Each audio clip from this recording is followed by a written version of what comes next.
Captain Veltar stared at the dead control panel in front of her. The smooth blue surface that usually glowed with soft light now showed nothing but black. Around her, the bridge of the Kethmoran was quiet except for the sound of her crew breathing. The air recyclers made a weak humming noise that got softer every hour. "How long do we have?" she asked her chief engineer, Krendal. The tall, thin Zephyrian looked at his portable scanner. His forearms moved quickly over the device. "Maybe 3 days for air. 2 days for heat. The fusion core is completely dead. I cannot fix it with what we have." Veltar closed her large, dark eyes. The Kethmoran was a science ship, built for studying old alien ruins and collecting samples. It was not made for emergencies like this. They had been exploring a dead world when something went wrong with their main power system. Now they were floating in empty space, far from any trade routes or patrol ships. "The quantum communicator?" she asked. "Still working, but barely," said Nixara from the communication station. Her voice was tired. "I have been sending distress signals for 2 days." No answer. Veltar knew why. They were in a part of space that most ships avoided. No valuable planets, no mining stations, no reason for anyone to come here. The nearest Galactic Council patrol was at least 3 weeks away, even if they got the message and came at top speed. She looked around at her crew. 12 Zephyrians, all experts in their fields. They had studied ancient civilizations together, made important discoveries, written papers that other scientists respected. Now they were going to die in the cold darkness because of a broken machine. "Keep sending the signal," she told Nixara. Someone might hear it, but she did not really believe that. The hours passed slowly. The crew tried to stay busy, but there was not much to do. They had already tried everything they could think of to fix the fusion core. They had moved all the portable heaters to the bridge and sealed off the rest of the ship to save power. They were eating cold food and drinking recycled water that tasted strange. Veltar was looking at star charts when Nixara suddenly sat up straight at her station. "Captain, I am getting something on the emergency frequency." Everyone on the bridge turned to look at her. Veltar felt a small bit of hope in her chest, but she tried not to show it. "Council patrol?" she asked. Nixara frowned at her screen. "No, this is strange. The signal is very weak and the translation system is having trouble with it." She pressed a button and static filled the bridge. Through the noise, they could hear a voice speaking. The words were in Galactic Standard, but the accent was unlike anything Veltar had ever heard. The voice was rough and had a strange rhythm to it. "Anyone out there in trouble? This is the Terran ship Iron Destiny. Heard someone calling for help?"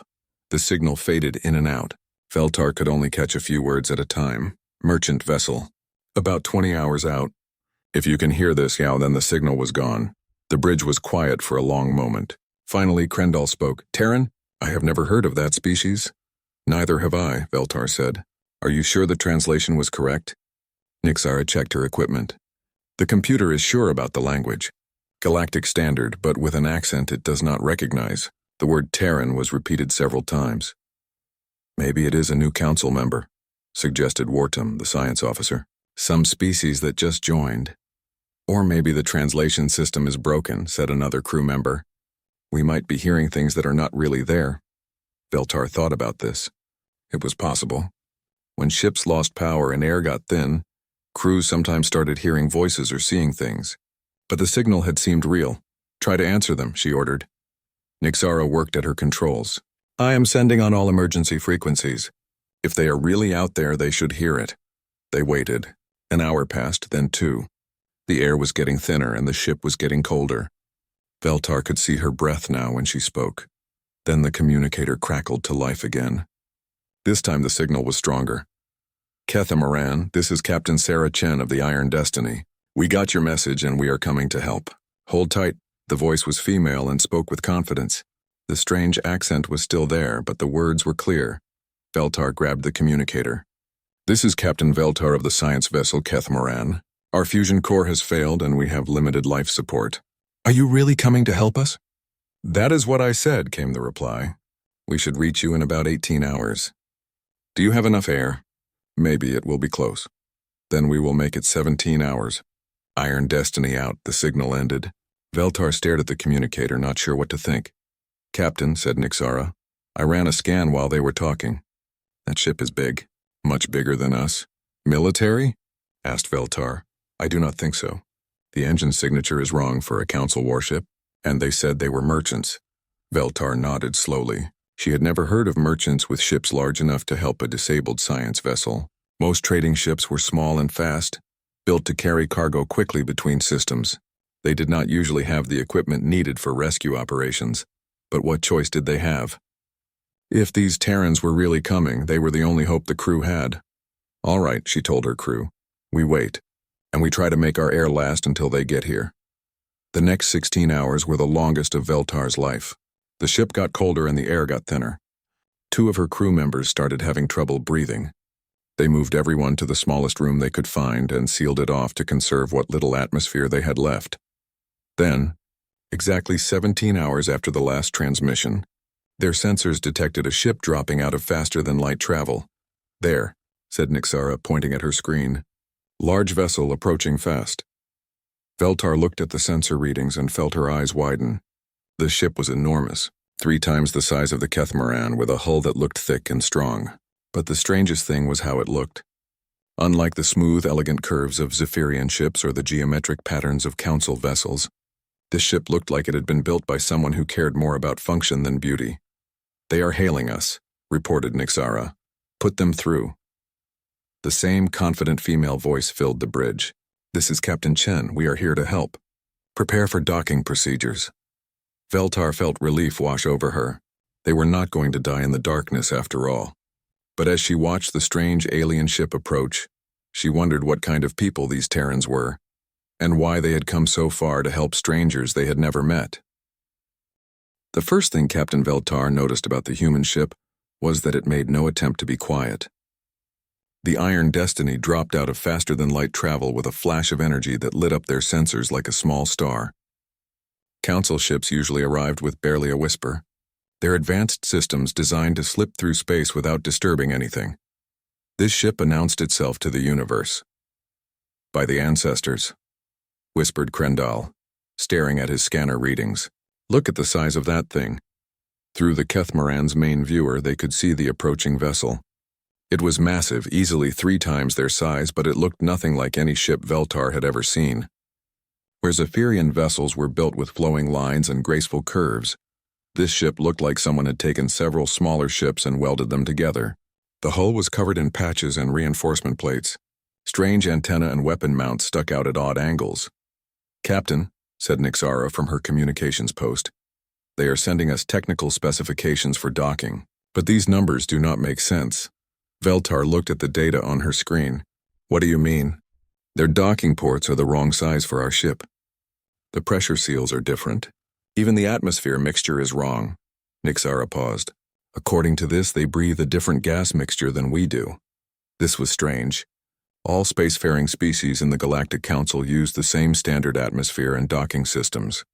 It made trade and cooperation much easier. But these Terrans seemed to have developed their own way of doing things.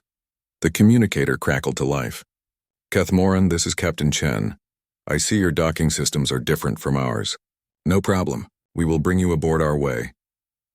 Before Veltar could ask what that meant, she felt the Kethmoran shake slightly. Through the viewer, she could see small ships launching from the Iron Destiny. They looked crude compared to Council shuttles, with thick armor plating and engines that burned bright orange instead of the clean blue of proper drives. Captain, said Wardham, monitoring the sensors, those small ships are approaching us.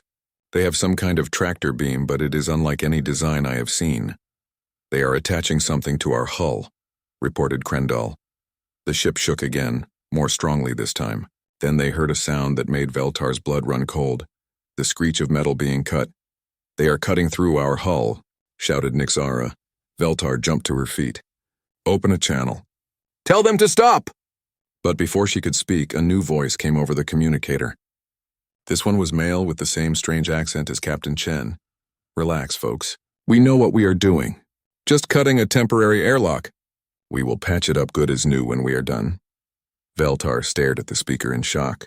They were cutting through the hull of her ship without permission, without following any safety protocols, without even asking if it was all right.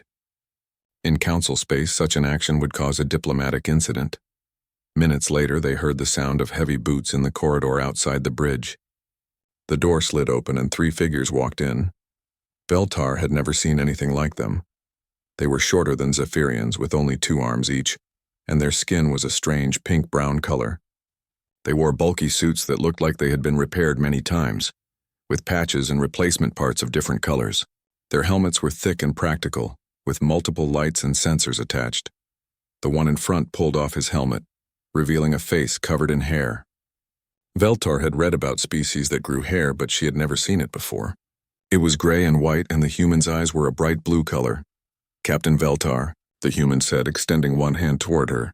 "I am Chief Rodriguez, head of engineering on the Iron Destiny. Captain Chen sent me to take a look at your power problems." Veltar did not know what to do with the extended hand, so she simply nodded. "Our fusion core has completely failed. We have been told it cannot be repaired without a full shipyard." Rodriguez made a noise that might have been laughter. "Yeah, well, we do not have a shipyard. But we have tools and spare parts and 30 years of keeping ships running when they should not be able to. Mind if I take a look?" Without waiting for an answer, he walked over to Krendal's engineering station. The Zephyrian engineer backed away nervously as Rodriguez studied the readings. Cascade failure in the magnetic containment system. Yeah, I have seen this before." He turned to his 2 companions. "Miller, get the portable generator from Shuttle 2. Kim, bring the emergency welding kit and those spare containment coils we picked up on Rigel." The other 2 humans nodded and left. Rodriguez turned back to Veltar. "We should have you up and running in a few hours. Might not be pretty, but it will work." "A few hours," Krendal spoke up. "Honored human, a fusion core repair takes days, even with proper facilities. The safety checks alone require—" "Safety checks?" Rodriguez interrupted. "Son, we are floating in empty space with a dead ship. I would say safety went out the airlock about 3 days ago. Sometimes you have to choose between doing things the right way and doing things the way that keeps everyone alive." He pulled out a device that Veltar did not recognize and began scanning the fusion core access panel. "Besides, we humans have a saying, if it is stupid but it works, it is not stupid." Over the next hour, more humans came aboard the Kethmoran. They brought tools and equipment and spare parts, none of which looked like standard council technology. Everything appeared to be handmade or modified. The humans worked quickly and efficiently, but they did things that made Veltar nervous. They bypassed safety systems. They used welding torches in areas where welding torches should never be used.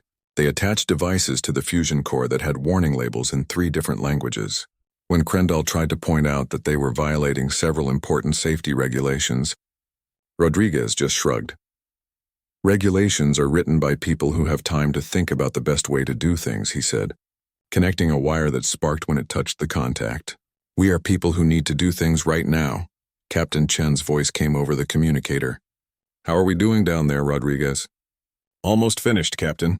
Give me another 20 minutes and they will have power again." "Good. We just picked up some company on long-range sensors. 3 ships coming in fast. Looks like pirates." Veltar felt her heart sink. Pirates in this area were usually Karthek raiders, who were known for taking prisoners to sell as slaves. Even if the humans got their power working, the Kethmoran was a science ship with no weapons. Pirates? Rodriguez did not sound worried. "Well, that is annoying. Captain, should we finish the repairs first or deal with the uninvited guests?" "Finish the repairs," came Chen's reply. "If they want trouble, we will give them more than they can handle." Veltar looked at the humans working on her ship. They seemed completely unconcerned about the approaching pirates. In fact, some of them seemed almost excited about it. "Are you not worried?" she asked Rodriguez. The human grinned, showing white teeth. "Lady, we are a human merchant ship. The pirates should be worried." Then the lights came on. All around the bridge, control panels flickered to life. The air recyclers hummed with renewed power. The fusion core was working again. "There we go," said Rodriguez, packing up his tools. "Not pretty, but it will run for years if you do not push it too hard." Veltar stared at the restored systems. In less than 2 hours, these humans had repaired damage that council engineers said was impossible to fix without a complete overhaul. "How did you—" "Like I said, we do things differently." Rodriguez put his helmet back on. "Now, if you will excuse us, we have some pirates to discourage." As the humans left the bridge, Veltar heard one of them talking to Rodriguez. "Think they will surrender when they see us?" "Probably not. Pirates are not known for being smart." "Good, I was hoping for some target practice." Veltar realized that these Terrans were unlike any species she had ever encountered. They fixed impossible problems with scrap metal and determination.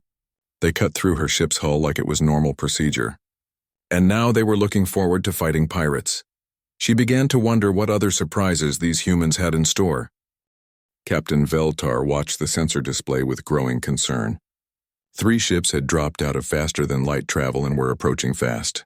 The computer identified them as Karthek raiders, pirates known throughout this sector for their cruelty and greed. "Captain Chen," she called over the communicator, "those are Karthek ships. They are dangerous pirates. We should run while we can." The human captain's voice came back calm and relaxed. "Run? From 3 little pirate ships? Iron Destiny does not run from anyone." Veltar could not believe what she was hearing. The human ship was big, yes, but it was just a merchant vessel. Pirates were fighters with fast ships and heavy weapons. Any sensible captain would try to escape or call for help from council peacekeepers. "You do not understand," she said. "Karthek raiders are not ordinary pirates. They have military-grade weapons and their crews are experienced fighters.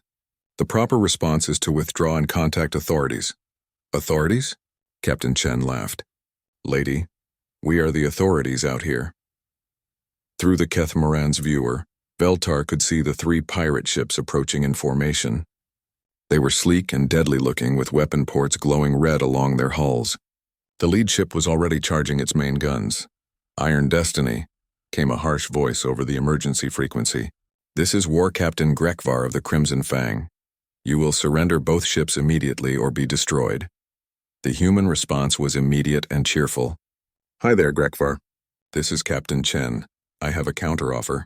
You turn around and go home or we turn you into space dust. Your choice." Veltar heard what sounded like laughter from multiple humans over the open channel.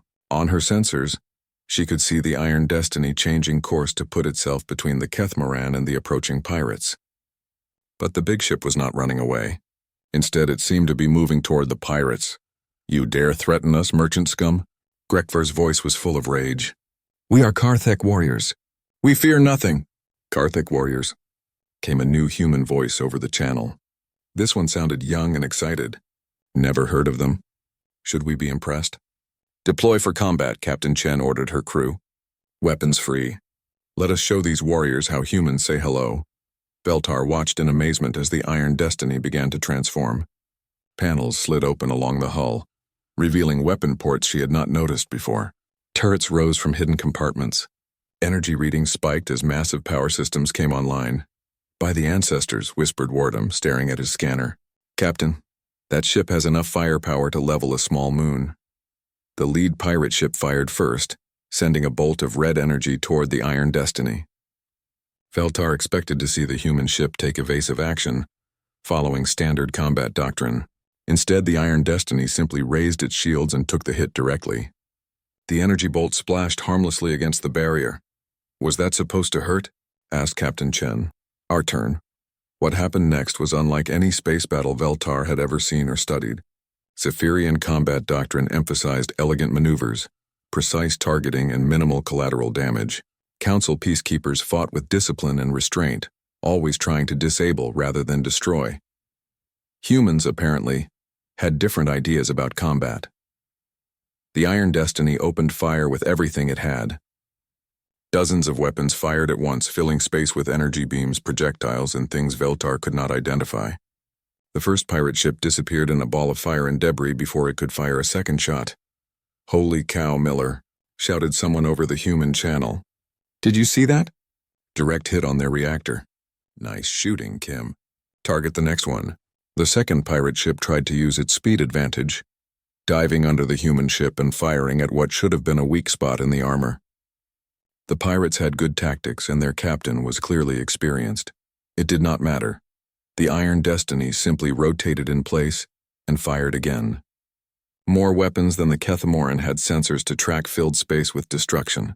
The second pirate ship lasted slightly longer than the first, managing to fire 3 shots before it too became expanding gas and metal fragments. The third pirate ship, seeing what had happened to its companions, immediately tried to flee. It was fast and its captain was smart enough to run from a fight he could not win. Captain Chen was having none of it. "Rodriguez, give me everything the engines have got. We are not letting that one escape." "You got it, Captain." Hang on to something. The Iron Destiny accelerated like nothing Veltar had ever seen. The massive ship moved like a fighter, pursuing the fleeing pirate with speed that should have been impossible for something so large. Within minutes, it had caught up to the fleeing Karthek vessel. "Wait!" came a desperate transmission from the pirate ship. "We surrender. Please do not kill us." The human pursuit stopped. For a moment, Veltar thought Captain Chen might show mercy. "Surrender accepted," the human captain said. "But we need to make sure you deliver a message for us." "Anything." "What message?"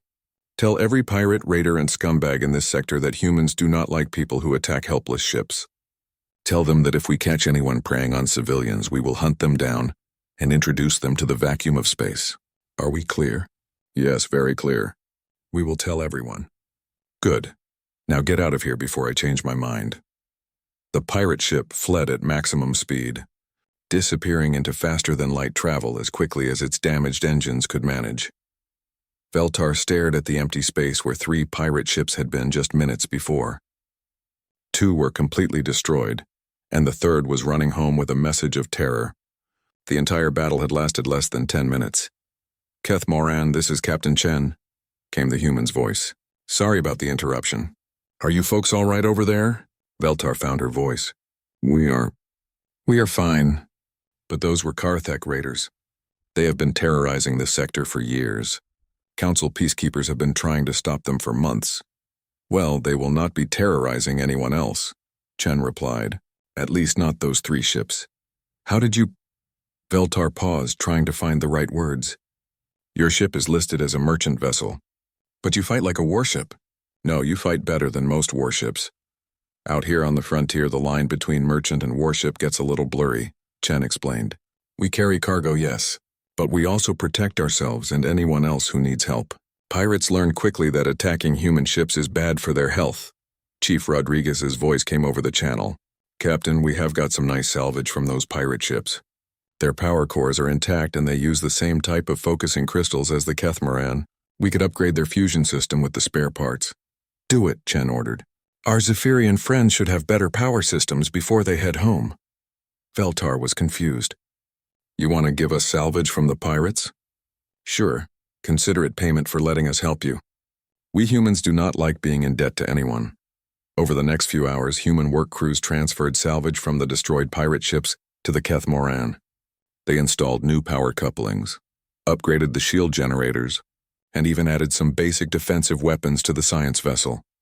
"This violates so many regulations," Krendal muttered as he watched the humans work. "But it works," Veltar replied, remembering what Chief Rodriguez had said earlier. As the work continued, she found herself talking with Captain Chen over the communicator. The human woman was unlike any ship Captain Veltar had ever met. She was direct and practical, with no patience for bureaucracy or protocol. "Where do you come from?" Veltar asked. "Your species is not in any council database." "Earth," Chen replied. "It is a long way from here. We humans only figured out faster-than-light travel about 50 years ago. Been exploring ever since. But you are not part of the Galactic Council." "Nope. We applied for membership a few years back, but the paperwork is still being processed. Something about reviewing our compatibility with civilized norms or some nonsense like that." Veltar could understand why the Council might be concerned. Humans seemed to solve every problem with direct action and overwhelming force. They ignored safety regulations, modified equipment without authorization, and treated combat like a recreational activity. They also risked their lives to save complete strangers and gave away valuable salvage to people they had just met. "Captain Chen," Veltar said, "why did you come to help us?" "You do not know us. We are not your people." The answer came without hesitation, "because you needed help and we were able to give it. That is what neighbors do." "But we are not neighbors. We are different species from different worlds. Lady, we are all floating in the same big dark ocean. That makes us neighbors whether we like it or not." As the repairs finished and the human work crews returned to their ship, Veltar realized that everything she thought she knew about the galaxy had changed. These humans were crude and violent and completely outside the normal order of things. They were also brave and generous and absolutely deadly to anyone who threatened innocent people. She began to wonder what other surprises the universe had in store. The Iron Destiny and the Kethmoran traveled together toward the nearest council station for 3 days. During that time, Captain Veltar learned more about humans than she had ever expected to know about any alien species.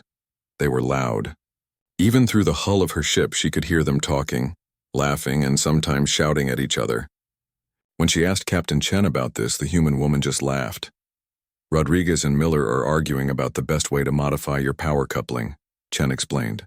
They have been having the same argument for 15 years. Do not worry about it. They were also incredibly social. Human crew members were constantly moving between different parts of their ship, visiting each other, sharing meals, and working together on projects that seemed to have nothing to do with their actual jobs. Council ships maintained strict departmental divisions, but humans seemed to ignore such boundaries completely. Kim is our weapons officer, Chen said when Veltar asked about the crew structure, but she also fixes the coffee machine and grows vegetables in the hydroponics bay. Rodriguez is chief engineer, but he also cooks and teaches self-defense classes. We all do whatever needs doing. What fascinated Veltar most was how they solved problems. When the Kethmoran's navigation computer started giving incorrect readings, a Zephyrian engineer would have run full diagnostics, checked all the connections, and carefully tested each component according to established procedures. The humans simply asked Chief Rodriguez to take a look at it. Rodriguez arrived on the bridge with a toolbox that looked like it had been assembled from spare parts and scrap metal. He spent 5 minutes studying the navigation display, then opened the computer casing and started pulling out components. Problem is here, he announced, holding up a circuit board. This regulator is giving false readings to the main processor. Krendal, the Zephyrian engineer, looked at the board carefully. I do not see any damage. All connections appear normal. The self-diagnostic shows green status. Self-diagnostic is wrong, Rodriguez said. He reached into his toolbox and pulled out what looked like a piece of metal wire. He touched it to 2 points on the circuit board and nodded. Yep, microfracture in the substrate. Probably happened when your fusion core overloaded. How can you tell? Asked Krendal. Rodriguez shrugged. Experience. When you have been fixing things for 30 years, you develop a feel for what is wrong. He reached into his toolbox again and pulled out a replacement board. This should work better. Wait, said Krendal. That board is not the same model. The part numbers are different. The power requirements do not match. Installing it would violate safety protocols. Will it work? Asked Rodriguez. Well, probably, but then we install it. Rodriguez swapped the boards quickly and efficiently. The navigation display immediately began showing correct readings. There, good as new. Krendal stared at the display in confusion.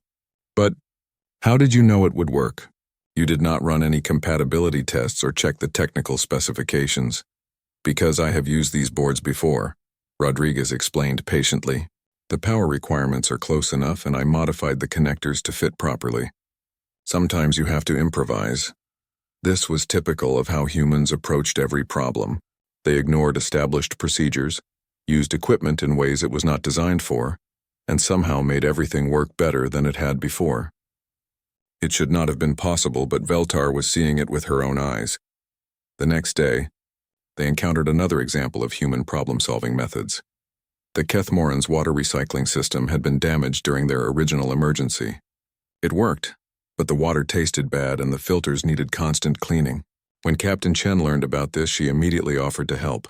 Miller, she called over the ship's intercom, take some spare parts over to the Kethmoran and fix their water system.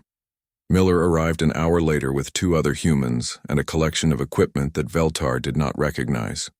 They spent several hours working in the ship's utility sections, making modifications that seemed to involve a lot of welding and creative use of duct tape.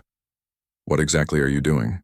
Veltar asked Miller when she found him installing what looked like a beer brewing tank into the water recycling system. Adding a biofilter, Miller explained cheerfully. We use these on the Iron Destiny to clean up really nasty water. Works great, but that is not a standard filtration unit. I do not see any certification marks or safety ratings. Because I built it myself, Miller said proudly. Uses a combination of engineered bacteria and activated charcoal to remove toxins and improve taste. Much better than those factory-made filters. You built your own water filtration system? Without approval from any regulatory agency? Miller looked confused. Why would I need approval? It works, it is safe, and it makes the water taste good. What more do you need? When the modifications were complete, the water on the Kethmoran was not only clean but actually tasted better than it ever had before. The system was also more efficient and required less maintenance than the original design. How did you learn to build things like this? Feltar asked Miller. Trial and error, mostly, the human replied. Also, my grandfather was a plumber and my father was a chemical engineer. I grew up fixing things and mixing chemicals. When I joined the merchant marine, I just kept doing what I knew how to do. This seemed to be another human trait. They learned by doing, rather than by studying theory or following instruction manuals. Every human on the ship could fix, modify, or improve almost anything they encountered. They shared knowledge freely and constantly experimented with new ideas. Do you not worry about making mistakes? Asked Krendall. Of course we make mistakes, Rodriguez said. That is how you learn. The trick is to make small mistakes that you can fix rather than big mistakes that kill you. But what about safety protocols? Quality control? Regulatory compliance? Rodriguez thought about this for a moment. You know what the biggest safety protocol is? Do not let your friends die. Everything else is just paperwork. As they approached the council station, Captain Chen called a meeting between the two crews. Humans and Zephyrians gathered in the Kethmoran's main cargo bay, which was the only space large enough to hold everyone. Folks, Chen began, we will be reaching the station in about 6 hours. I want to make sure everyone understands what to expect. She looked at the Zephyrian crew members. The council is going to ask you a lot of questions about us. They will want to know who we are, where we come from, and what our intentions are. You can tell them whatever you want, but I hope you will tell them the truth. What is the truth? Asked Veltar. That we are explorers and traders who help people when they need it, Chen replied. We do not want to conquer anyone or cause trouble. We just want to make an honest living and see what is out there in the galaxy. What about your weapons? Asked Wortham. The council will be concerned about your military capabilities. Tell them we are armed for self-defense, Chen said. In our experience, there are dangerous things out here in the dark. Pirates, raiders, hostile aliens. We protect ourselves and anyone else who needs protection. Rodriguez spoke up. Tell them we are not looking for a fight, but we are not afraid of one either. Several humans nodded agreement. Feltar realized that these people genuinely saw themselves as peaceful, despite their impressive military capabilities. They were not conquerors or warriors. They were explorers who had learned to defend themselves in a dangerous universe. Captain Chen, Feltar said, what will you do if the council tries to restrict your activities? If they decide that humans are too dangerous to be allowed in council space? Chen smiled. Then we will go somewhere else. The galaxy is a big place and there are plenty of people who need help. We do not need anyone's permission to do the right thing. But what if they try to stop you? The human captain's expression became serious. Then they will learn that stopping humans is a lot harder than it looks. As the meeting ended and the crews returned to their duties, Veltar found herself thinking about the future. Soon the council would learn about humanity. There would be meetings, negotiations, and probably long debates about what to do with these strange new aliens. But she suspected that humans would continue doing exactly what they had always done. Regardless of what the council decided, they would explore, trade, help people in trouble, and fight anyone who threatened innocent lives. And somehow Veltar thought the galaxy would be a better place because of it. The Council Station Harmony Point was exactly what Captain Veltar expected from Galactic Council architecture. Clean white corridors, soft lighting, and smooth surfaces that showed no signs of wear or modification. Everything was designed to be efficient, sterile and properly regulated.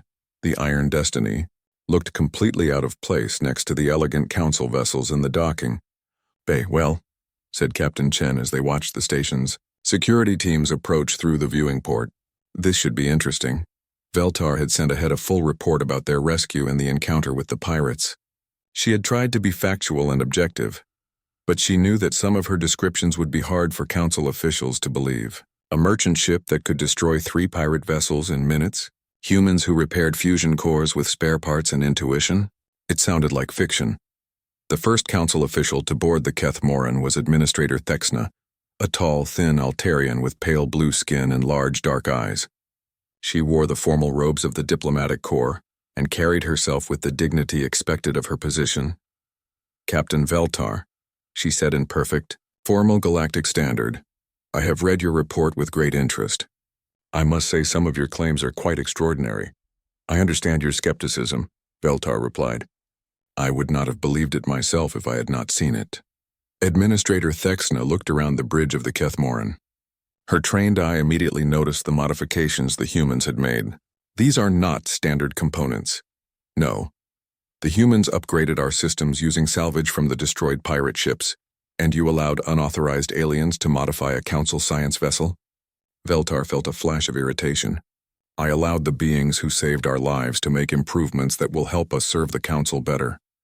Our power output is now 15% higher than original specifications, and our defensive capabilities have been significantly enhanced. Before Administrator Thexna could respond, the communicator activated. Captain Chen's voice filled the bridge. Kethmoran, this is Chen. The station has requested permission to inspect our ship. We have agreed, but I wanted to let you know they are bringing a full diplomatic team aboard. Understood, Veltar replied. Administrator Thexna is here now. Good.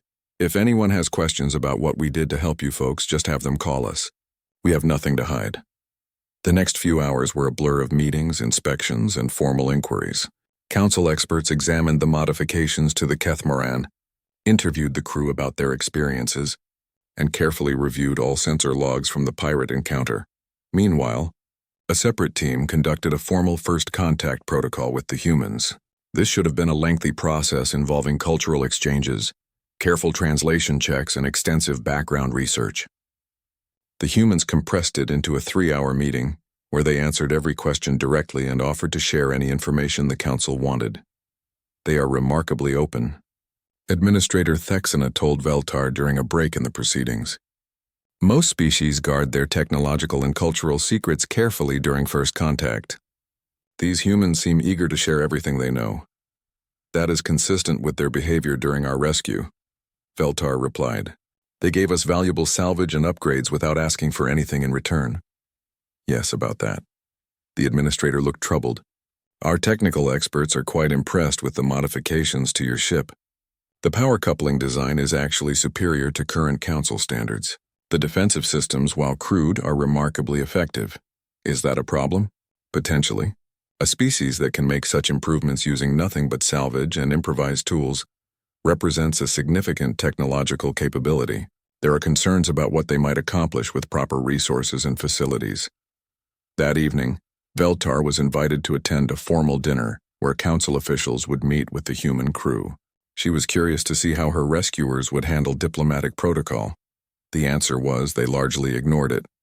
Captain Chen arrived wearing a clean uniform that still looked like work clothes compared to the formal robes of the council diplomats. She shook hands with everyone she met, a human custom that made some of the more reserved species uncomfortable. She spoke directly and honestly, without the careful politeness that usually characterized diplomatic exchanges. So, said Councillor Veltarn, a distinguished Zephyrian statesman, tell us about human civilization. How large is your population? How many worlds do you control? Control? Chen looked puzzled. We do not control any worlds except Earth. Most human colonies are independent. We have maybe 40 billion people spread across 100 or so planets and space stations. I see. And your military capabilities? We do not have a unified military. Each colony maintains its own defense forces, and merchant ships like mine provide protection for trade routes. The council officials exchanged glances. This was not how spacefaring civilizations usually organize themselves. But who makes decisions for humanity as a whole? Asked another counselor. Nobody, Chen replied cheerfully. We make our own decisions. If someone needs help, we help them. If someone threatens us or innocent people, we stop them. Pretty simple system. Chief Rodriguez, who had been quietly eating his dinner, looked up. Works for us. Bureaucracy just slows things down when people need help. Veltar watched the council officials struggle to understand this. Every known civilization had central governments, military hierarchies, and formal diplomatic procedures. Humans seemed to operate on informal cooperation and individual initiative. Captain Chen, asked Administrator Thexna, what are humanity's intentions regarding the Galactic Council? Do you seek membership? Trade agreements? Military alliances? Sure, if you want, Chen said. Trade is always good. We have things you might want, you have things we might want. Everybody benefits. And what about regulation of human activities in council space? Surely you understand the need for proper oversight and safety protocols. Chen's expression became more serious. As long as your regulations do not stop us from helping people who need it, we can probably work something out. But we are not going to let bureaucracy prevent us from doing the right thing. And if our regulations conflict with your activities, then we will go somewhere else, Chen said simply. The galaxy is a big place. After dinner, Veltar found herself walking with Captain Chen through the station's observation deck. Through the transparent aluminum windows, they could see both ships docked side by side. What do you think will happen? Veltar asked. When the council makes their decision about humanity? Chen shrugged. Honestly, I do not think it matters much. We will keep doing what we have always done regardless of what they decide. Even if they try to restrict your activities, they can try. Chen's voice was calm but confident. But humans are stubborn. We go where we want to go and help who we want to help. Always have, always will. They stood in comfortable silence for a while, watching the stars through the window. Captain Chen, Veltar said finally, my crew and I owe you our lives. We will never forget what you did for us. You do not owe us anything, Chen replied. Like I said before, that is what neighbors do. But we are not the same species. We come from different worlds, different cultures. Why does that not matter to you? Chen thought about this for a moment. You know what I see when I look out at those stars? I see an enormous place full of people trying to survive and make something better for their children. Some of them look like us, some look like you. Some probably look like nothing either of us can imagine. She paused, watching a council patrol ship glide past the window. But they are all people, trying to live their lives in a universe that can be pretty dangerous and lonely. When someone is in trouble, when someone needs help, their species does not matter. What matters is that we are all in this together. The next morning, Veltar received new orders from the Council Science Division. She was being assigned to lead a joint research mission studying human technology and culture. The official reason was to evaluate their potential contribution to Council scientific knowledge. The real reason, she suspected, was to keep an eye on these unpredictable humans and try to understand how they worked. Captain Chen was also preparing to leave. The Iron Destiny had received several offers for cargo contracts, and there were reports of more pirate activity in nearby sectors. Will we see you again? Veltar asked as the human crew prepared to depart. Probably, Chen said. The galaxy is big, but the good people in it always seem to find each other eventually. She handed Veltar a small device. Emergency communicator. Uses human frequencies.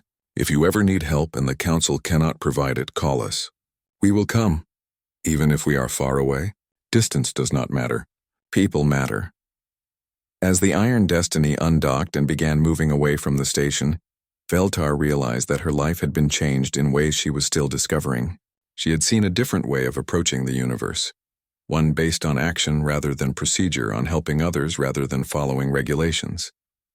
Over the following months, as she worked with the joint research team studying human culture, she learned that humanity's impact on the galaxy was growing rapidly. Human merchant ships were appearing in more sectors, offering trade and assistance to anyone who needed it. Pirate activity was declining in areas where humans operated, and several previously hostile species had agreed to peace negotiations after encountering human diplomacy. The humans had not asked permission to make the galaxy a better place. They had simply started doing it. And somehow, Veltar thought as she watched another human ship arrive at the station, the universe seemed a little less dark and lonely because of it. 6 months later, when pirates attacked a refugee convoy near the Rigel system, the first ship to respond to their distress call was the Iron Destiny. Captain Chen and her crew arrived within hours and drove off the attackers, then spent 3 days helping repair the refugee ships and making sure they reached safety. When asked by council officials why humans continued to risk themselves for strangers, Chen gave the same answer she always did, because that is what neighbors do. The galaxy was learning that humans meant exactly what they said.